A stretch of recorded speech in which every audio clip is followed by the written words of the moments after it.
My name is Nick Plott, also known as Tasteless. I have been playing StarCraft since I was in 7th grade. Uh, I'm 40 now. Before StarCraft, I was also playing Warcraft 2 and Command and Conquer when I was in elementary school. Do you remember what appealed to you about StarCraft when you first found it? So I was already super obsessed with RTS games. For people of my age, when you were a kid in school, there were basically only a couple kinds of games. There were point-and-click adventure games, which are pretty small and not as popular now. There were platformer games, which were primarily on console, and then there were RTS games. And as someone who played a lot of Warcraft 2 and a lot of Command and Conquer, I was really excited for the release of StarCraft. What I didn't know I would become obsessed with was the multiplayer. So we got StarCraft in my house, and then a couple months later, we got the internet. So I would use AOL dial-up, and I would be on BattleNet and start to queue against players. And I found that to be like a crazy adrenaline rush. Like to the point where I really wasn't that interested in playing other games, or I could only play other games to cool down from the rush of playing people online in StarCraft. Do you remember when you first started to learn about the esport? When I started playing online, I realized pretty quickly a decent number of players did not speak English and were Korean. And they would all have the same kind of mannerisms and the way they typed and how they would emote. And generally, if you played against somebody who was from Korea, they were way better than you. A lot of them didn't speak any English or very broken English. And I remember playing somebody a couple times over and basically asking them to just teach me. Like, please show me how to play. And he was saying some stuff like you have to make more workers and kind of basic things like that, which this person was right about. But eventually, they told me to look in their bio, and they had a link, like a URL, that would take me to a Korean website, and he was basically like, use this. But I didn't have any Korean text installed on my computer. Back then, you just had English. You'd have to install Chinese or Korean or Japanese if you wanted to have that. And even if I had Korean text, I wouldn't know how to read it because I'm a 7th grader, doesn't know anything about the Korean language.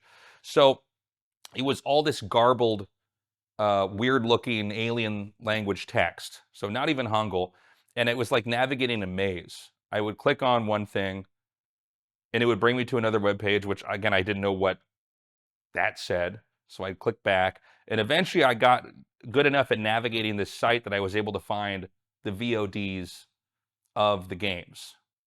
And when I would find the VODs, it would be like two guys dressed in spacesuits, um, in kind of a cheesy looking stage. Uh, and I was immediately like really kind of blown away that they just had good players competing against each other. Growing up, I watched a lot of TV. I watched MTV. I thought that was so cool. I grew up on Nickelodeon. I always watched G4, and I wanted to like it because I thought there should be a video game channel. And I remember thinking, why don't they have this on G4? Like, this is so much better than anything that I see that has, gaming related at all on cable. Um, so, anyways, I would watch these online VODs, and I remember at the time I thought, I just want to know what the best build order is. I just want to be able to win my games. So if these guys are better, all I have to do is copy what they do. So I watched. The first game I watched was Zerg versus Zerg, and one guy went hatchery first, and the other guy went spawning pool first, and then the hatchery first guy won. Kind of thought, okay, so that's how you do it. It's hatchery first. Then in the next game, because it was a best of three, the guy that went hatchery first went spawning pool first. And so my 7th grade brain is going like, oh my God, there's more than one way to play the game. Like the rabbit hole is going to go that deep. So I became obsessed pretty quickly. I also had somebody recommend me to go to a place called Clan X17, which was a channel on BattleNet, which is where at least on the US East server, that's where the best English speakers were. So that was another kind of avenue. not necessarily to get to the Korean esports stuff, but to get to people that I could actually talk to about the game and try to figure out what's going on. And do you remember who the best foreigners were at that time? So when I was in high school, we got computer labs for the first time into school. So immediately, as someone who was just into computers and computer games, I would sign up for those classes. And these computer labs actually had internet access. So what I would do a lot of times in these computer labs is just surf the internet. You could play Flash games online, or you could go to these StarCraft fan sites. And so I started going and reading about tournaments in Korea, that there were foreigners over there. In the class, we used to pass around a disc that had all the programming courses on them. So we would just cheat, which was great because I was getting like A's, which was not common for me in school, which would then lead to me to sign up for another computer programming class where I browse the internet all day and learn about StarCraft and cheat again. There was like 6 courses I took in high school. I don't know any coding really. I messed around with QBasic as a kid. So I guess I know a little bit, but all we did was cheat in this class and surf the internet. So I was obsessed with reading about the tournaments that were happening online, who the best players were. I discovered there were people just a little bit older than me that were actually in Korea. They were high school age, competing. The big one at my time was XDS-GER. There was also D22 Soso before that. He was kind of the original. This was really when this is literally when there were no replays. So documentation was oftentimes basically a blog with screenshots. They were called battle reports. Later, they were VODs of tournament matches. And eventually, Blizzard updated the game to have a replay feature. But yeah, there were some good American players, obviously some top Korean players. I learned about Slayer's Boxer later on. He kind of rose up to be the next era of top player, kind of flattening the foreigner presence out here. And so I became really interested. At the time, I was also getting better and better as a player. I was going to tournaments, so I also had the ability to compete against some of these people, to play them online, to take games off them. When I was a little bit older and finally going to tournaments to meet them and play against them as well. And can you talk a little bit about Boxer's impact? Why it was such a big deal? A lot of times people think of Korea as like where esports all started, and that means that Koreans are really open-minded and kind of progressive in their thinking and kind of ahead of the curve, which is true. But at the time, in the early days of StarCraft, there was a big conservative kind of backlash to games being on TV. There's a big conservative strain in Korea, religiously, but also socially. And a lot of the people in the media were kind of, I think, weirded out and looking down on this new thing of people playing computer games on TV for money.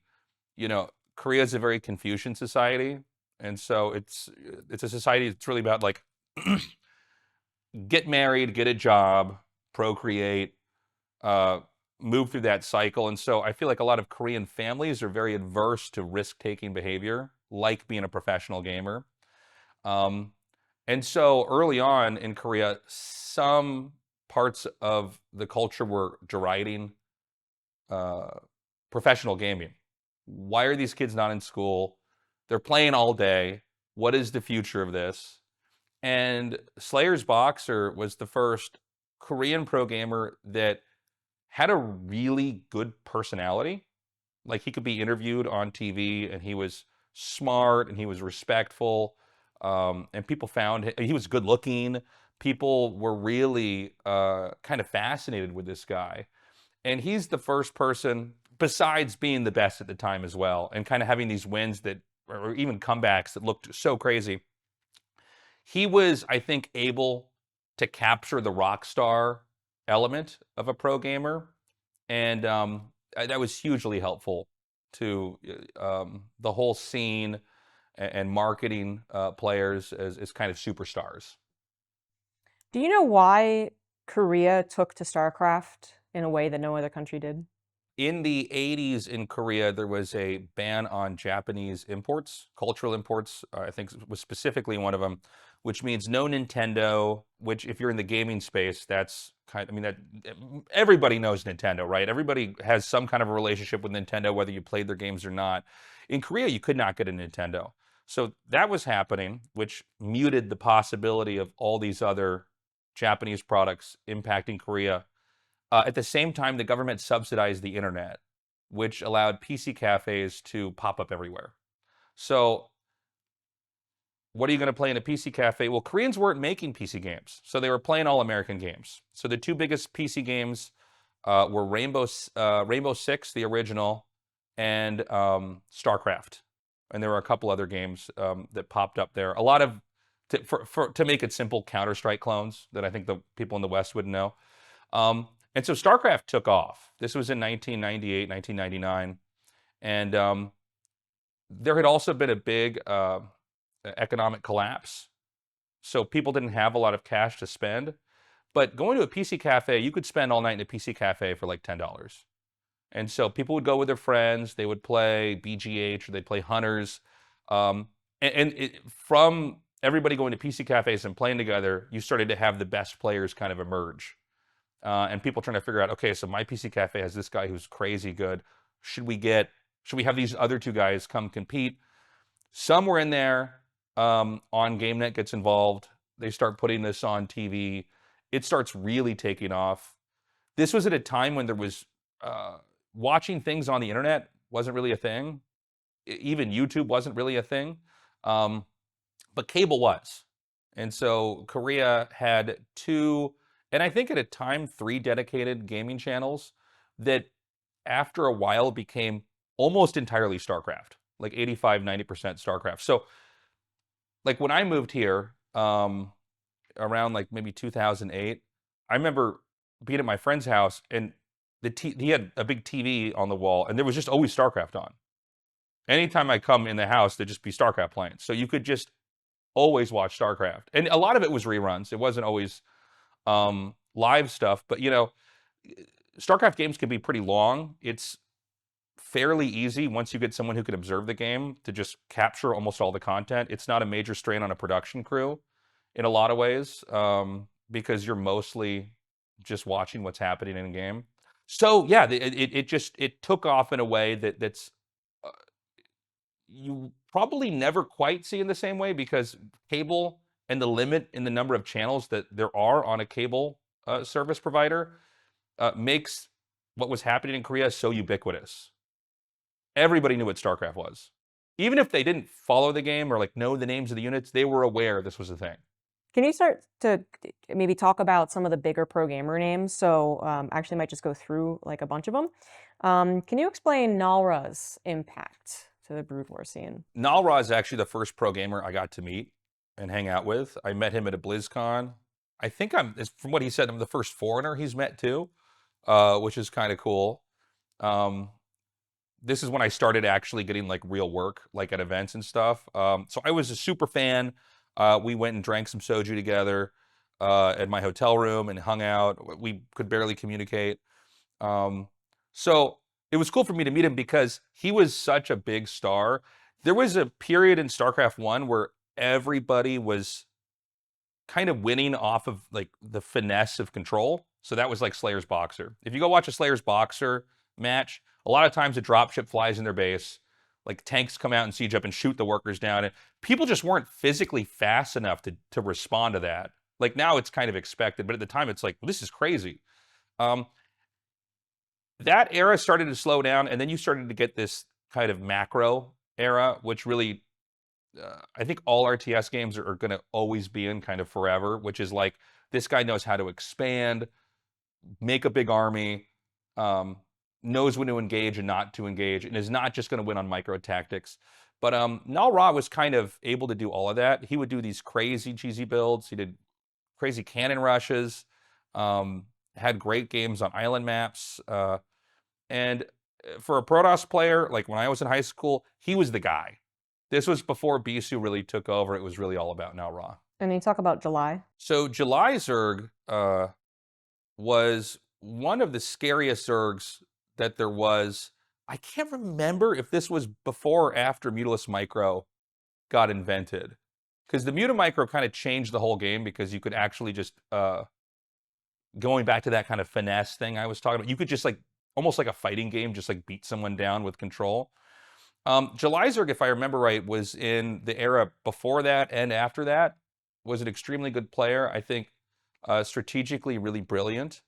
Can you just kind of explain, well, what the Sons of Boxer concept and iloveoov and how he also developed the game? You had Slayer's Boxer, and he helped make SK-T1 what it is, which obviously, if you know who Faker is now, or you follow League of Legends or all that, that all started with Slayer's Boxer being an effective pro gamer and someone they could market. He mentored iloveoov or iloveoov, and he was also a kind of a powerful macro Terran with a really deep understanding of the game.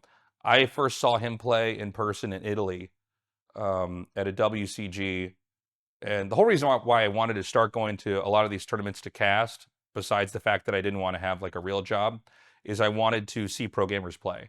Because when I'd watch my brother play in our bedroom that we shared, or watch other people play, I was always fascinated with the difference in mechanical ability. I've really thought for a long time with StarCraft 1, Koreans had an edge just in that they were playing next to each other, because StarCraft 1 is such a mechanically impossible game. Even in remaster now, you can reset hotkeys. You can't in the original StarCraft. And the hotkey layout doesn't make any sense. Your hand's going all over the keyboard. But I remember watching him and just being blown away by how precise everything he did was. He knew when to micro. He knew when to not do anything and just like kind of let the game sort the fight out. Very friendly guy. But he also brought in that whole macro expansion-oriented element into SK-T1. And then he became a very effective coach. I think in League of Legends. Did he coach League of Legends? Fact check me on that. You know, you kind of famously have that video with the guy took the video of you and your brother in Artosis. What Oh, event- WCG. Yeah. WCG, what year was that? 2007? 2005. 2005. Okay. Yeah, 2005. I'm almost 100% sure it's 2005. Okay. What was, again, like, what were some of the big names that you were able to meet, and like who were the best players that you had to beat to win those events in the foreign lands? The best person I always had to play was actually my brother. I'm not just saying this because he's my brother. Like, he was the best, or generally considered to be the best in the US. So we were in Kansas City. There was never a qualifier to get to the WCG finals in Kansas City, but we would always travel together, and we had like a little clique of StarCraft players in Kansas City, and we'd all go together, and I would always beat everybody except for him, and then not go. And so at some point in time, we just talked about it. And in my defense, I thought PvZ was pretty hard back then. People didn't know how to fast expand. There was a lot more just like kind of one base stuff. So, yeah, I mean, it was a problem for me for sure. So what we agreed to start doing was just, okay, you'll go here and I'll go here, so we don't have to worry about this. So in that year, I think his qualifier was in Chicago. So he drove north from Kansas City. My qualifier was in Texas. So I went south with a couple of my buddies. All the people at the Texas qualifier that were the best were in our little clan and in our group, with the exception of Noni. I faced Noni in the winners bracket finals. I had won all my matches. He had lost to one of my clanmates. No, he almost lost to one of my clanmates and then lost to another guy and then was in the losers bracket. So I faced him there. He beat me 3-0, which caused a bracket reset. I puked in the bathroom. Like I'm like a chihuahua when I'm stressed out like this. I threw up in the bathroom in between the games. I was super nervous. I came back and won 3-2 after the bracket reset to beat Noni, and that got me to New York. Only to discover that I would face my brother because they alphabetized the bracket based off the last name of the player. So we both have Plot in our last name. So we went through all this work to not, just experience the tournament without just having to fight each other, only to then face off immediately. and I lost. Can you explain what WCG is? WCG is the World Cyber Games. It was owned, I think, by one of the sons of, or one of the sons of the CEO of Samsung, or that was his brainchild, and it had a lot of Samsung backing, and it was pretty ahead of its time. It was pushed by, obviously, with Samsung being a Korean brand, they kind of saw esports happening in their own country and thought, why don't we get ahead of this and have some kind of an esports Olympic-ish thing where we get people from all over the world and have them compete. Obviously, StarCraft was always a game in that lineup since it was backed by Koreans. Within the international scene, I think Counter-Strike was given a little bit more of a nod. Counter-Strike was much bigger than StarCraft was globally, but StarCraft was always sort of a protected game in that. They had a lot of games I guess we wouldn't really consider esports. They had like Need for Speed. They had some fighting games I wouldn't even say were the best fighting games. This was in an era where tournament organizers and publishers either weren't seeing eye to eye or weren't even talking to each other at all. So WCG for me was a really valuable tournament because that was my opportunity to compete with the very best. And if you could go all the way in WCG, you would be against a Korean in the finals, one of the best Koreans in the world. You know, the people that I would watch when I was really young. So I think that gave everybody who competed in StarCraft like a place to kind of look to, kind of a North Star, because obviously we didn't have, you know, esports events the way that Koreans did in Seoul. So a really important tournament. It has been bought and sold a couple times. It still exists. I think it's been in a little bit of a harder spot because, again, nowadays publishers generally run their esports and they don't need third parties, or at least most don't. Were there any other countries outside of Korea that had particularly good players in Brood War? Yeah, there were a couple countries outside Korea that had good players. I'd say the US was one of them. I think Russia, Germany. Poland had a surprising amount of good players, just the sheer volume of great players. Poland's always seemed to have this affinity for games from that time period. They've got a big Heroes of Might and Magic, like 3 scene out there, and a bunch of other games that are kind of from a specific period in time. China has always had good players. In every era of StarCraft, they've always played a little bit differently. A lot of these different regions were siloed away from each other because you couldn't get good latency for a lot of StarCraft to play against people. So people on the NA server would play a certain style, and you'd see certain patterns emerge. Same thing would be true for Europe or for China. China was always often on its own server and sort of had its own approaches. But generally, it was North America, Europe, China, no presence in the Middle East, some in Latin America, but not as many players for sure. When did you go to Korea to start commentating? And so I was offered. How did this happen? I think I offered to cast in New York, and basically said, I realized the guy that was casting it didn't know the game. Not to his fault. He was actually casting every game, and he was a Quake guy. So I just offered to help him do that. And then I thought, okay, well, maybe there's a chance I can go to Singapore and cast there. So I asked them. They agreed. They flew me over there, put me in a hotel. I had to skip like a whole week of college. I think I had to drop a class. But I got to go there, did work in Singapore, and then I started getting job offers like once or twice a year. So I went to Italy after that. I did some work in Las Vegas. Maybe I did 2 separate gigs in Korea. So I had been to Korea twice before I moved here. But after accumulating a couple of those events that I casted live, I was like the only guy that had this on a resume, basically. There was a TV network that's still around called Jaedong TV, and they are funded by the Korean government, and they promote Korean culture. And I had this email that came to me one day that was basically asking me if I would move to Korea to cast. They had talked to a couple of the Korean foreigner pro gamers that were either still competing out here or were just living out here. And they all said that they don't want to do it, but they should talk to me. They said there's already a guy who's doing this. So after I got the email, I basically told my parents I'm going to drop out of college. I had a semester left, and I thought, well, let's just try it. So I think it was about 2008, maybe early 2008. I moved out here and started working at this network, mostly actually casting Warcraft 3. They said they had plans to do StarCraft, but we'd have to start with Warcraft 3. So I was doing some of that. So when did you start working for GOMTV, and what did they kind of start off as? I was working at Jaedong TV for, I want to say, like maybe 9 months, maybe 8 months. So I had been working at Jaedong TV, doing Warcraft 3 and StarCraft. One of the producers that knew a producer that was going to be at GOMTV said that there was an English-speaking host that we're using. Do you want to meet with him? So I went and got soju and beer and fried chicken with this guy who was going to be a potential producer for this show.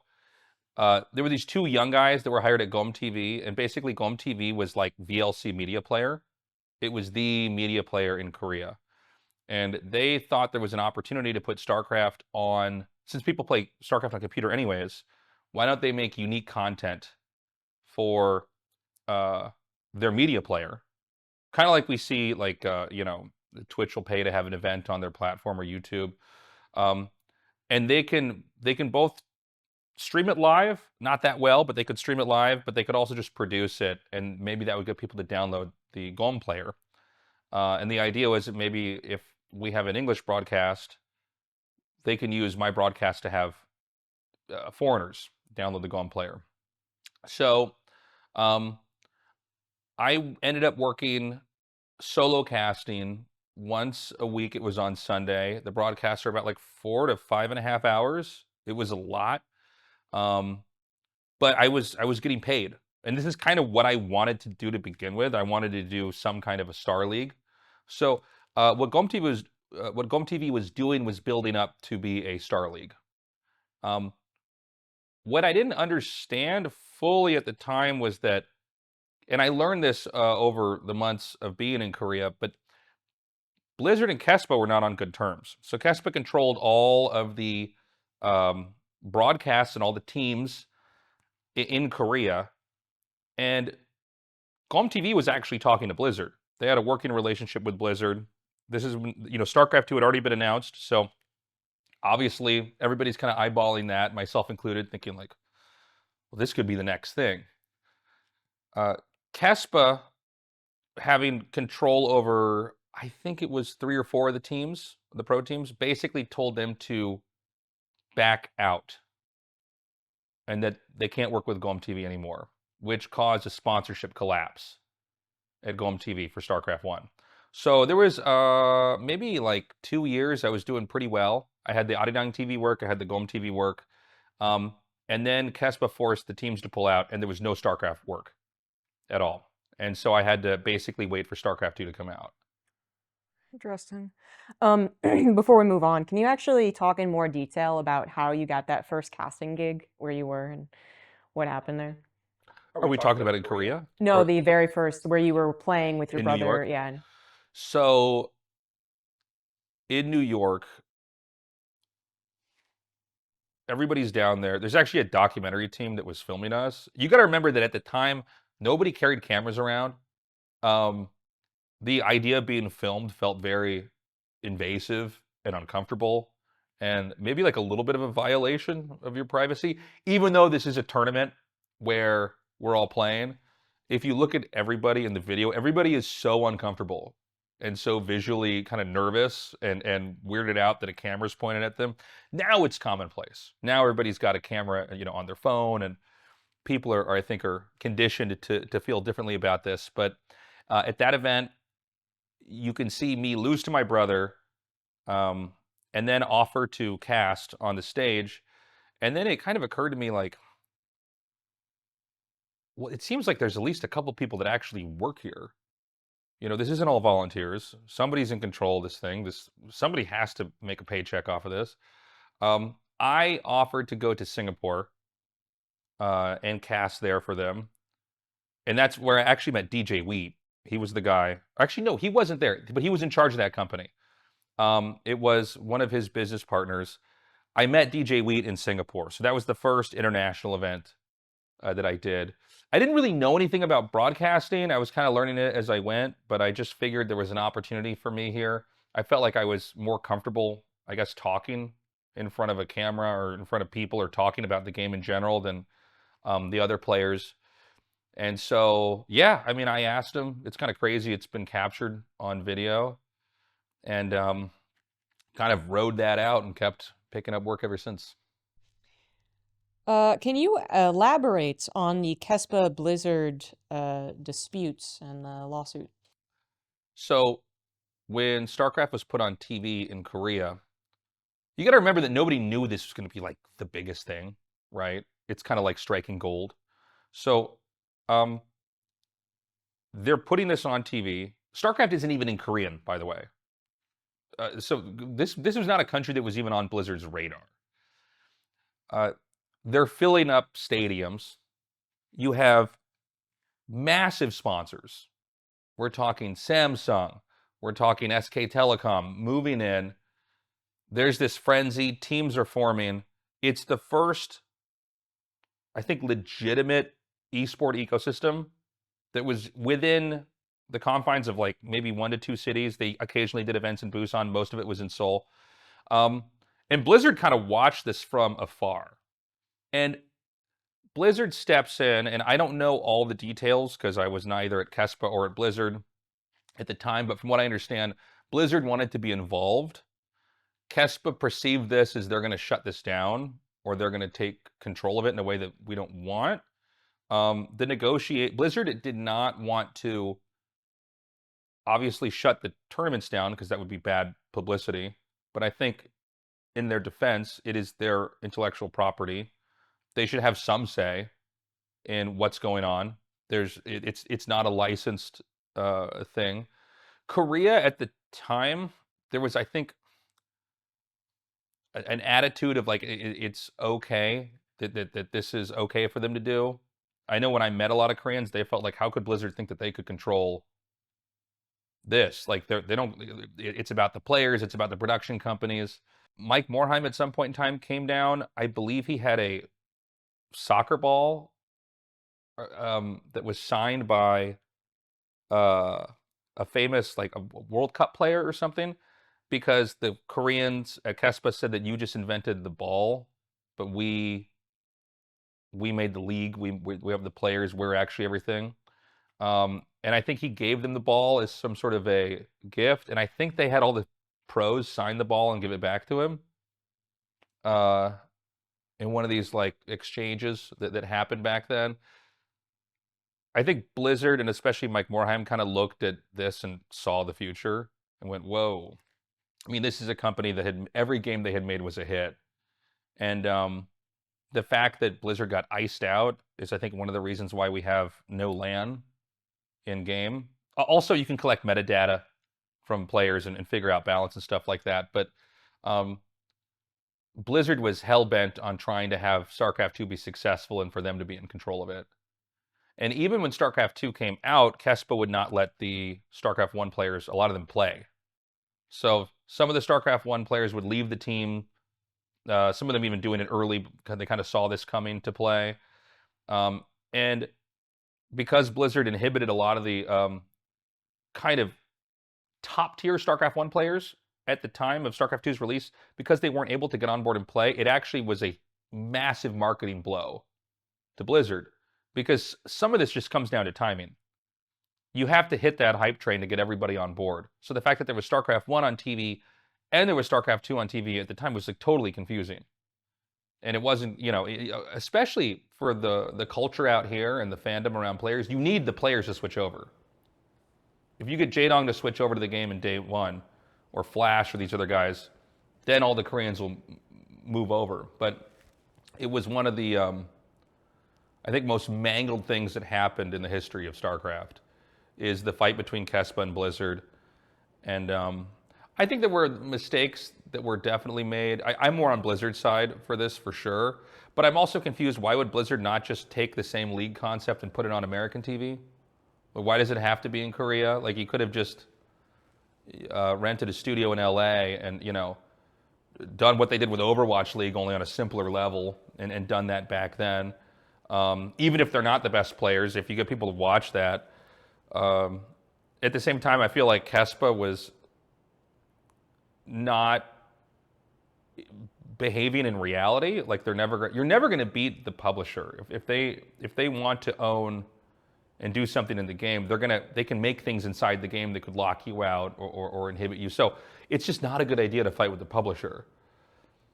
But yeah, it was really, I think, bad for StarCraft 2 long term, and I think it affected StarCraft 2's ability to be successful in Korea.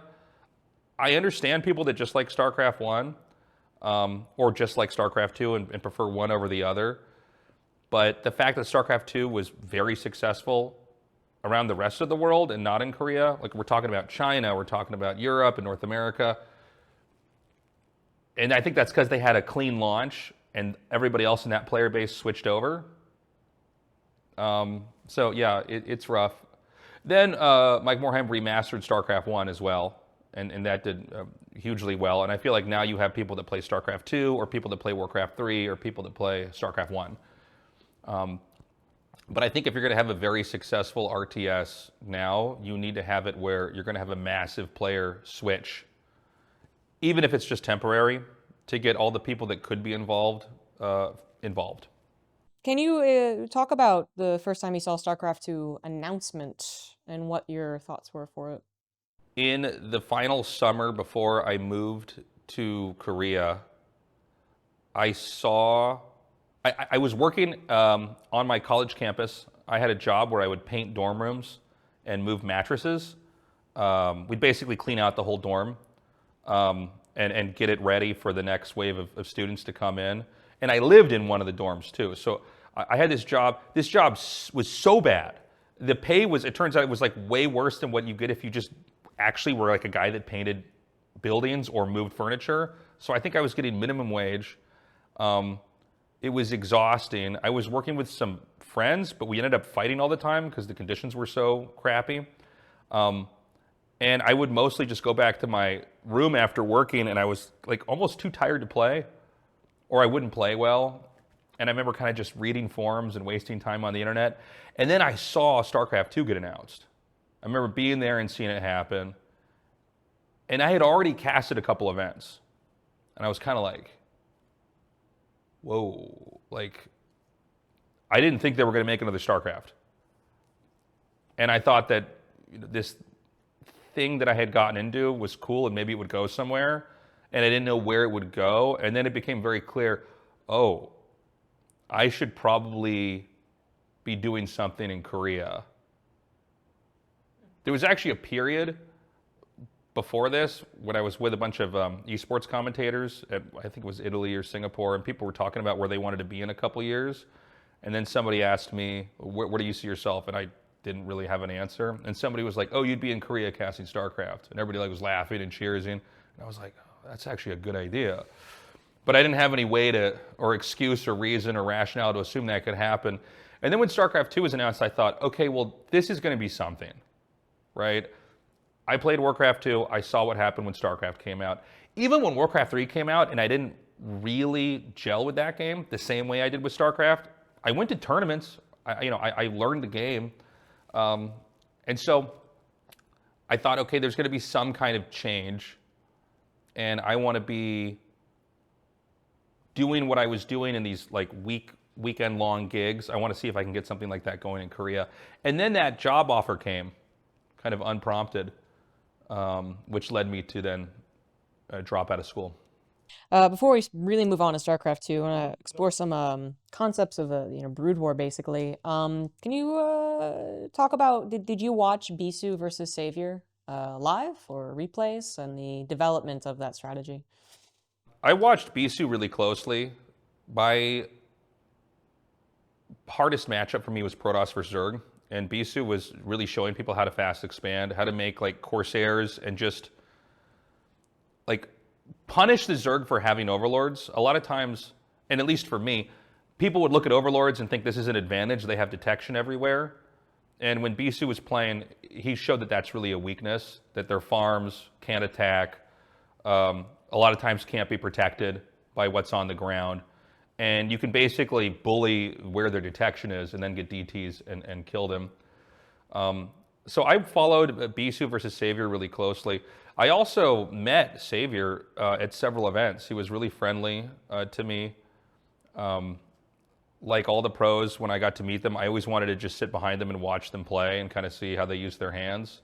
I remember watching him bind a hotkey, and he would use, like if he's going to do Control 5, a lot of people will make like this shape with their hand and bend the pinky.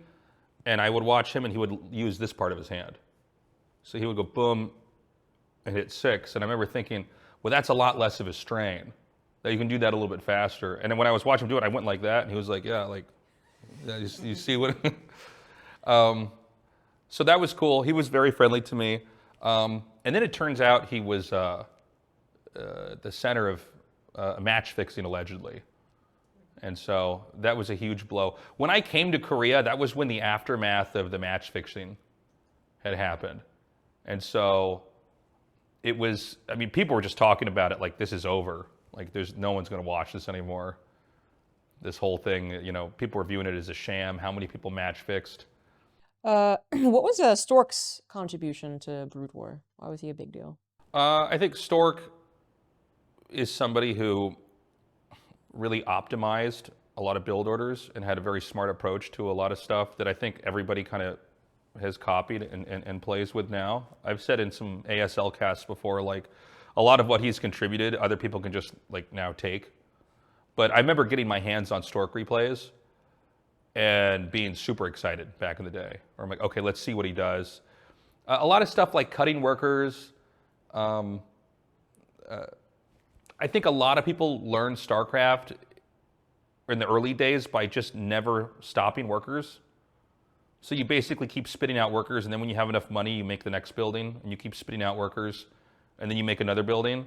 And it's not a bad way to play if you want to teach someone how to play, but then there's a point where you go, no, you make 4 workers here, you stop, make this building, pulling units on and off of gas, a lot of stuff like that. He was very good at. Can you talk about the Boxer versus Yellow rivalry? So Slayer's Boxer versus Yellow was a huge rivalry that came down to the fact that Slayer's Boxer rushed a lot. Again, this was like a tactic kind of finesse micro player. And the bunker rush was a really famous rush. I mean, I think a lot of people now think of like rushing with 6 Zerglings right at the start of the game, and that's kind of the lasting legacy of rushes from StarCraft. But the bunker rush was huge. All Zergs took a second base. You could make a bunker right next to it.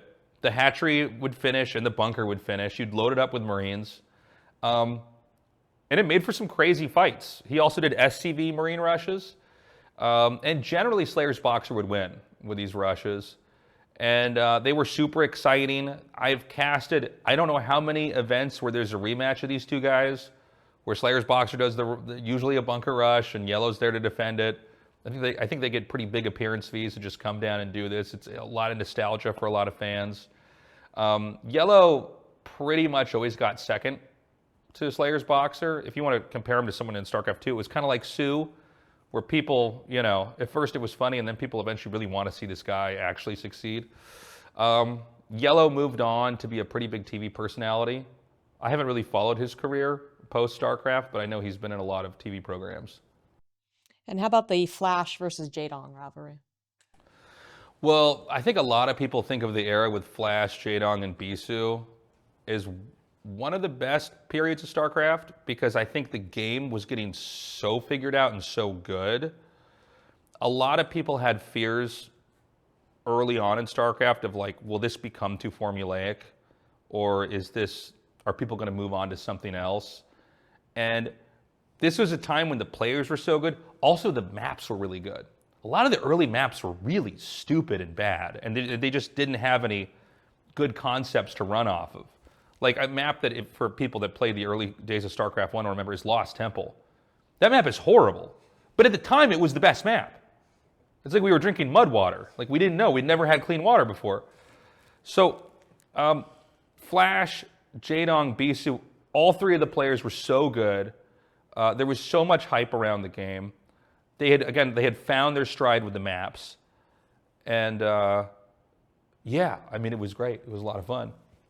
And all three of those players, I mean, as of the recording of this video, Flash is streaming right now. I don't know if he's announcing that he's coming back or what, but someone might ask you about this. So I don't know, but right now, Jaedong and Bisu are active. Maybe Flash will come back and play again.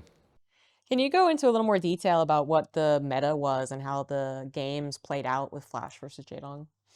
Jaedong was able to basically shred people with his Muta Micro. He was really good at being aggressive. He had some of the best control in a lot of these fights. He would do crazy stuff. Like I remember one time, you know, in the matchup TVZ, the Terran's almost always building up to a science vessel. I saw a game, this is before there's an in-game clock, by the way. He just flew into the guy's base with Mutas and Scourge and hit the vessel right when it came out and flew out. So the Mutas tanked everything, and it's like, damn, like, this is crazy. Flash pretty quickly became the best player in the world. You know, it takes a couple years to really iron out, you know, how good someone is, which I think is what makes StarCraft so fun. You know, you really get to watch the stories develop. But he was younger than a lot of the other players that were pretty good at the time, and I mean, he just really wasn't losing, and he was kind of having these otherworldly games. I think he was 15. You'd have to fact check me for this, but I think he was 15 in a pro house, and apparently it was like the best pro house, and he's beating everybody like 80% of the time, and people just kind of, you know, it's like, did someone figure the game out? What makes Muta Micro, you know, good or bad in Brood War? Why is it so difficult? So the difference between StarCraft 1 in some senses and StarCraft 2 is that although the units are not always doing what you want them to do exactly, they don't always move in straight lines, as an example. If you get good at controlling them, you can eke out more damage. You can be more effective with them. Muta Micro became so important that players would spend time doing Muta Micro drills in a use map setting map. So they would just practice that.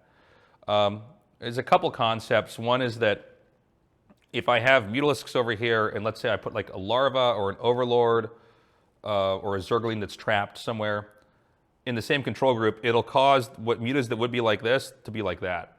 So they stack, which means it's hard to find the weakest muta to target, which a lot of times is what you're trying to do to micro. Then there's ways to control the Mutalisks, depending on if you're hitting like attack on the unit or on the ground or using hold position, to make the spray hit differently with the glaives, and the way that you can angle them and come in at certain moments. And when the Mutalisks are stacked in a ball like this, you know, if they're spread out and there's a bunch of turrets over here, all the turrets can hit this Muta and just kill it. When they're stacked like this, the turrets are more likely, and the Marines are more likely to just each hit a different one. It really changed everything when it happened. I remember when my brother figured it out, because you can do it versus Protoss. I think now Protoss have more tools to kind of keep that from happening. For Terran, it's a little bit tougher. But yeah, Muta Micro just changed the game. I think, you know, we've seen this now. We always had it, but we see it now especially with like Snow and his Reaver Micro. Like what you can do with a Reaver that other people can't quite pull off is kind of crazy. Mineral walking. Do you remember when that was used in Brood War? Can you talk about how that wasn't like intended and now it's a part of the game? So when the workers mine in Brood War, because you have a bunch of workers on a couple patches, when they're mining, they'll ghost through each other. Otherwise, it would just be this, you know, traffic jam trying to get resources. What was discovered later was that you could take workers and right-click on a mineral patch. Let's say they're being attacked by a zealot. They can ghost through the zealot. Then you can hit A, and they'll spread. It basically causes like a surface area dilemma in the game. So all the units are trying to find a place to stand on the ground. Some of them can attack, some of them can't. And it's basically one of the first micro tricks you learn in the game. I think everybody learns it kind of by accident, just having their workers get attacked, and then you see these moments where the workers kind of bunch up and the Zergling or the Zealot starts to slip and move around. It is unintentionally one of the best designs in the game because it allows your most valuable units, which are your workers, to, if controlled right, change the circumstances of a fight where they might be able to win where they otherwise wouldn't. And were these designed, or were they bugs and accidental? I don't know if they're designs or they're bugs. They're in the game. It's the way the game responds. There's only a couple games that are like this. StarCraft 1, I think Smash Melee. They just remastered Marvel vs. Capcom 2. All these games are kind of broken but playable. So they're things that would make game designers sweat because they would feel like this somehow violates the experience of the player, or like this is not the intended consequence. But these games seem to have very dedicated, feverish player bases that are not stopping playing it. And so, stacking workers and getting other units to trip over them is a big part of the game. There's so many things you can do in StarCraft and people are still learning about it. Just a few years ago, somebody figured out if you put a bunch of carriers in a control group with a probe, and you hit, what is it? Like, I think it's like stop, hold, or something like that. It'll make each of the interceptors attack a different worker. So you can like kill off like a bunch of workers much more quickly. And that's new. So people are still learning these kind of weird things in the game. I guess what's important to know is that all of these things, however you feel about them in the game, require a certain level of skill. And so because it requires a certain level of skill, it's kind of enhancing what the game is overall. And that's why people enjoy it. And that's why people are not clamoring to have it changed. Can you talk about Air Force Ace and just how kind of bewildering that idea was, military team?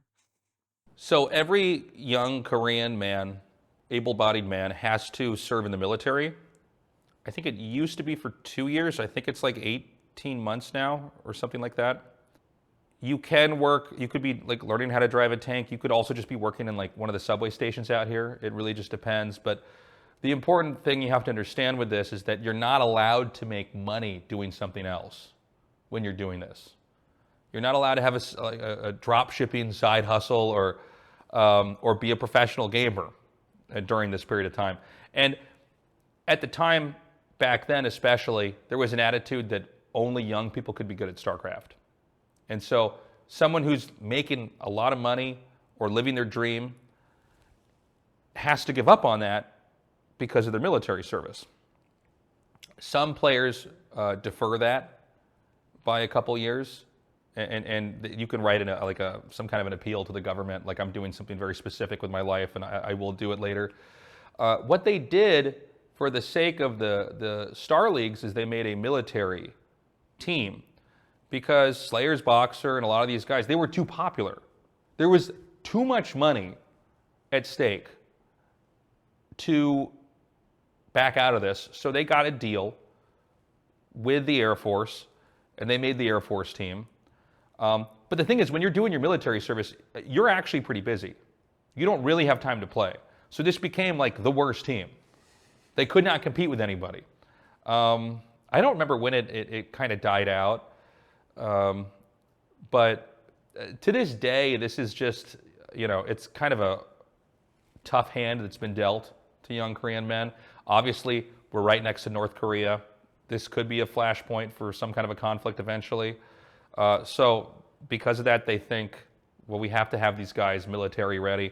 But yeah, it's a really big problem for professional gamers in general out here is, when am I going to do it? What's going to be ready for me afterwards? There's always been concern about what's next for StarCraft or what's next in esports. And so it's been a very difficult choice for a lot of young men in pro gaming. And for now, one of the final Brood War questions, can you explain the OSL, MSL, Pro League dynamic, kind of the ecosystem that had Brood War? You had these individual players rising up, and it was getting big on TV, and these team houses came to be. Part of the reason the team houses came to be is because you needed to have a couple people together on LAN playing. You did not have good connection online. If you play on LAN, you have perfect connection. It's much more competitive. So what they did was they recreated PC cafes. Were basically team houses. These were not glamorous places, by the way. I've been to a couple back in the day. It's like 20 guys stacked together in a big Korean apartment generally. Like if I was living in there by myself, that would be awesome. But it's like rooms of bunk beds, and then the living room area will usually be lined with PCs. And they'll oftentimes hire someone to come in and cook meals, kind of mass-produced meals for the players. But eventually these team houses and these owners, they got big sponsors. They started getting money to come in. And then they had this great idea, which is why don't we have these team houses compete? So now it's a little bit more like a conventional sporting match, although the format's a little bit different. But you've got, let's say the two biggest Korean pro teams, like SK Telecom versus Istro, and they're duking it out. Well, you can become a fan of all these players and root for one. The stories get a little bit more interesting. And Proleague performed extremely well on TV. And I think added a really interesting narrative that they tried to recreate with StarCraft 2, not to the same success. There's also something culturally with Korea where they're a big fan of like K-pop groups, boy groups, girl groups. There's something, this is my American side coming out. There's a real fascination out here with kind of falling in love with a group of people and kind of liking each member inside the group and cheering them on in a way I think is my American mindset doesn't quite gel with. I kind of get it. And you'll just see it kind of culturally out here. And so I think the pro team thing, and I think it's why like League of Legends as an example does very well, or some of these team games do well. Some people want to cheer for like a whole group, and especially with women. Pro League performed very well with women. There were a lot of girls that would show up and cheer for them, and they were fans of the whole team. Groups of girls would show up. We've seen similar things in Valorant. When I was casting Valorant out here, the audience was like 70% female. I have heard that if you have a large female viewership or a female audience showing up, you're doing very well. They can be driving what's actually cool. But yeah, Pro League, I remember going to a couple Pro League matches, like big ones, and being surprised at how many women were there. For me, thinking this is more of a guy thing, like only playing with guys and all that. Yeah, so it's a little bit rambly, but yeah, I think I got the point across. No, that was great because that also reminds me of a meme in StarCraft, kind of meme. Why were the girls always covering their faces? I think everybody in Korea back then was a little bit more shy. I think about how awkward Dan and me and my brother are in that WCG documentary. And we're also just young guys, but like, people, I think, have different relationships with cameras now and being filmed and being photographed.